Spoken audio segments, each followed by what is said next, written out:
বাজারে গিয়ে একটা মাঝারি সাইজের ইলিশ কিনে কাটিয়ে নিয়ে সোজা বাড়ি চলে এলাম এবং গিন্নির হাতে ব্যাগ ধরিয়ে দিয়ে বললাম, জমিয়ে রান্না করো দেখি।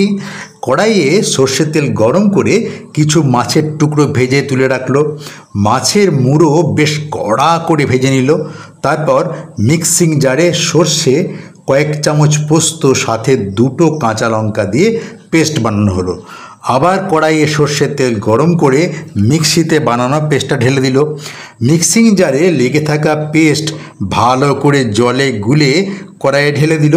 তারপর কিছুটা নুন আর কিছুটা হলুদ দিয়ে কাঁচা মাছের টুকরোগুলো এক এক করে কড়াইয়ে দিয়ে দিল।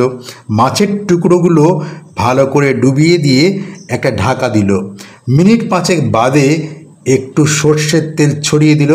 তারপরে আর কি, গরম গরম ভাতে ইলিশ মাছ ভাজার তেল আর ইলিশ মাছ ভাজা, কাঁচা ইলিশের ঝাল দিয়ে রোজ যা ভাত খাই তার 3 গুণ ভাত খেয়ে নিলাম।